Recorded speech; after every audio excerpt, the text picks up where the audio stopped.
കാരണം ഇതെന്ത് സിനിമയാന്ന് പറഞ്ഞിട്ട്. നേരെ മറിച്ച് വധുവിനെ ആഭരണം അണിയിക്കുന്ന സമയത്ത് കാട്ടിൽ കള്ളന്മാരിങ്ങനെ റെഡിയായി കൊണ്ടിരിക്കുകയാണ്. ഇതാ വധുവും വരനും കൂടെ വരുന്ന സമയത്ത് ആദ്യം ഒരു കല്ല് ഇടയിലിടുക, ഒരു കല്ല് അങ്ങോട്ട് ഇടുക, എന്നിട്ട് അതിൻ്റെ ഇടയ്ക്ക് ഇവരെ ഒറ്റപ്പെടുത്തിയിട്ട് ഓടിച്ചെന്ന് വധുവിൻ്റെ ആഭരണം കവർച്ച ചെയ്യാൻ 10 പേരെ നിയമിച്ചു, വരനെ പിടിച്ചു കൊണ്ടുപോകാൻ 10 പേരെ വേറെ നിയമിച്ചു. അവിടെ ഇങ്ങനെ ആ പരിപാടിയും കല്യാണത്തിന് ഇങ്ങനെ ഇവിടെ ആഭരണമൊക്കെ കെട്ടിവിടുന്ന ഇറക്കുന്ന പരിപാടി. ഒരു സീരിയൽ കണ്ടു എന്ന് നോക്കി എന്ത് രസമായിരിക്കും, നമുക്ക് പിറ്റേ ദിവസം കാണാതിരിക്കുക. എന്നിട്ട് ഇവരാണ് പുറപ്പെട്ട സമയത്താണ് ശേഷം നാളെ എന്ന് പറയുന്നത്. പിന്നെ പിറ്റേ ദിവസം ആ സമയം വരെ നമ്മൾ അക്ഷമരായിട്ടിരിക്കുക.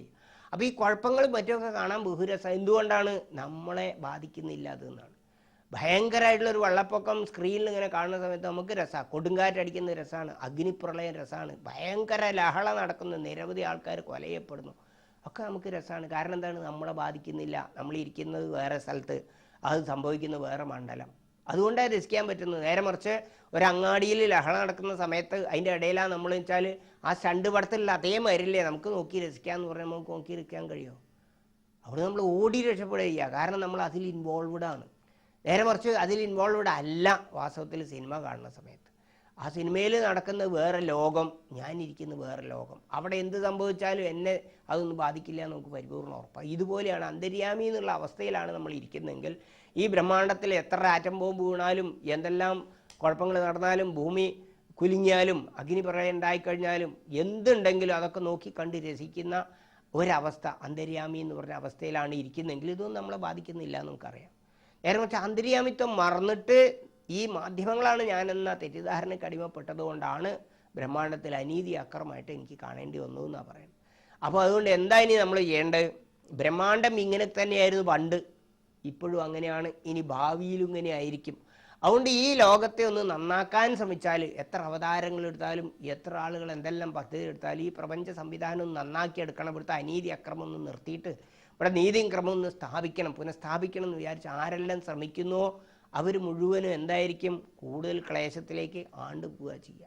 നേരെ മറിച്ച് എന്താ ഇതിനുള്ള പരിപാടി? നമ്മളെ സീറ്റ് എവിടെയായിരുന്നു? നമ്മളെ സീറ്റ് ഈ ബ്രഹ്മാണ്ട സൃഷ്ടി തുടങ്ങുന്ന സമയത്ത് കണ്ട് രസിക്കാൻ നമ്മളെ കൊണ്ടാക്കിയത് എവിടെയാണ്? അന്തര്യാമി എന്ന് പറഞ്ഞൊരു കഥയിലാണ്, ആ സീറ്റിലാണ്.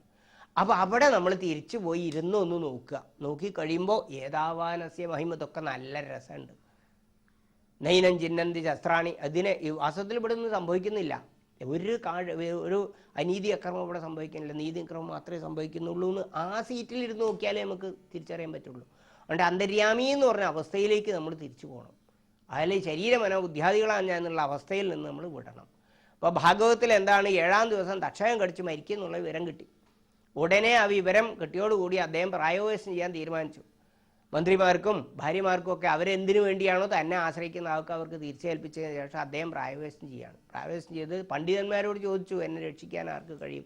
താൻ നിരന്തരം ചെയ്തും കർമ്മങ്ങൾ താൻ അനുഭവിക്കുക നിർത്തിയുള്ളൂ എന്ന് പറഞ്ഞ് അവരൊക്കെ തല ഊരി.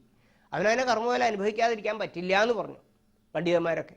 അവസാനം ആകാശത്തേക്ക് നോക്കി പൊട്ടിക്കരഞ്ഞ സമയത്താണ് നിത്യമുക്തനായിട്ട് പ്രകാശസ്വരൂപിയായിട്ട് ഇദ്ദേഹം സമാധിസ്ഥനായിട്ട് നിർവികൽപ്പ സമാധിയൊക്കെ അനുഭവിച്ചതിന് ശേഷം ഈ ദേഹം വിട്ടിട്ട് ആകാശത്തൂടെ സഞ്ചരിക്കുകയായിരുന്നു ശുഗർവ ഋഷി.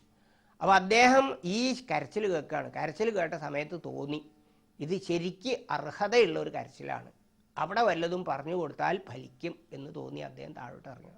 ആ തേജസ് താഴോട്ട് ഇറങ്ങി വന്നതിന് ശേഷം എന്താണെന്ന് ചോദിച്ചപ്പോൾ അദ്ദേഹം പറഞ്ഞു, 7-ാം ദിവസം തക്ഷകം കടിക്കുകയാണ്, ഒന്നിനും എനിക്ക് സമയമില്ല, അതിൻ്റെ മുമ്പ് എനിക്ക് രക്ഷപ്പെടണം, എന്താ മാർഗം എന്ന്. ഒന്നും പേടിക്കേണ്ട, ഞാൻ രക്ഷപ്പെടുത്തി തരാമെന്ന് പറഞ്ഞു. ഇത്രയും വലിയൊരു തേജസ് അങ്ങനെ പറഞ്ഞപ്പോൾ അദ്ദേഹത്തിന് വളരെ സന്തോഷമായി. രാവിലെ സൂര്യോദയം മുതൽക്ക് സൂര്യാസ്തമനം വരെ അഹസ് പകൽ 7 പകൽ അവർ തമ്മിൽ സംസാരിച്ചു. പല സംഭാഷണങ്ങളുണ്ടായി, പല ചോദ്യങ്ങളുണ്ടായി, ഉത്തരങ്ങളുണ്ടായി, ഒരു കഥകൾ പറയുണ്ടായി. അങ്ങനെ 7 പകൽ കൊണ്ട് സപ്തഹസ് കൊണ്ട് പറഞ്ഞു തീർത്തു. 7-ാം ദിവസം കഴിഞ്ഞു, എല്ലാം തീർന്നു, കഥയും തീർന്നു, ഗുരുവും പോയി. പിന്നെ എന്താ ഉണ്ടായത്? പാമ്പ് വരികയും ചെയ്തു, കൊത്തുകയും ചെയ്തു. നമ്മൾ വിചാരിച്ചു രക്ഷപ്പെടുത്തി തരാമെന്ന് പറഞ്ഞപ്പോൾ പാമ്പ് വരാതാക്കി കൊടുക്കുമെന്ന് വിചാരിച്ചു, വന്നാൽ തന്നെ കൊത്താതെയാക്കി കൊടുക്കുമെന്ന് വിചാരിച്ചു, കൊത്തിയാൽ തന്നെ വിഷം ഏൽക്കാതെയാക്കി കൊടുക്കുന്നൊക്കെ നമ്മൾ വിചാരിച്ചു. ഒന്നും ഉണ്ടായില്ല. അദ്ദേഹം പോവുകയും ചെയ്തു, പാമ്പ് വന്നു കൊത്തി, ഇയാൾ ചാമ്പലാവുകയും ചെയ്തു. അപ്പോൾ എന്തേ ഇപ്പോൾ ഞാൻ രക്ഷപ്പെടുത്തിക്കൊള്ളാം എന്ന് പറഞ്ഞിട്ട് എവിടെയും രക്ഷപ്പെടുത്തുന്നുണ്ടായത്? ഒന്നും ഉണ്ടായില്ല. അദ്ദേഹം പറഞ്ഞു കൊടുത്തത് എന്താണ്? ഇതാണ് ഭാഗവതത്തിൻ്റെ അന്തർമണ്ഡലം എവിടെയാണ് കിടക്കുന്നത് അർത്ഥം. താത്വികമായിട്ടുള്ള അതിൻ്റെ ഏറ്റവും വലിയ പ്രധാനപ്പെട്ട വശം ഇവിടെയാണ്. അപ്പോൾ എന്താണ് ശുഗർ മഹർഷി എന്താ പറഞ്ഞ് ബോധ്യപ്പെടുത്തി കൊടുത്തത്? കർമ്മം ചെയ്തത് ശരീരമനോബുദ്ധ്യാദികളാണ്. ചത്ത പാമ്പിനെ മഹർഷിയുടെ കഴുത്തിലിട്ടത് ശരീരമനോബുദ്ധ്യാദികളാണ്. അതിൻ്റെ ഫലം വന്ന് ഭവിക്കുന്നതും ശരീരമനോബുദ്ധി തലങ്ങളിലാണ്. ആ പാമ്പിനെ, ചത്ത പാമ്പിനെ മഹർഷിയുടെ ഇട്ട സമയത്ത് സാക്ഷിയായിട്ട് നോക്കിക്കൊണ്ടിരുന്ന അന്തര്യാമി ആരാണ്? ആത്മാവാണ്. അതൊന്നും ചെയ്തിട്ടില്ല. അതുപോലെ പാമ്പ് വന്ന് കൊത്തുന്ന സമയത്തും ആ ആത്മാവ് വെറും ഒരു സാക്ഷിഭാവത്തിൽ നോക്കി നിൽക്കുക മാത്രമേ ചെയ്യും. അതുകൊണ്ട് ആത്മാവ് കർമ്മം ചെയ്തിട്ടില്ല, ആത്മാവിനെ കർമ്മഫലം ബാധിക്കുന്നുമില്ല.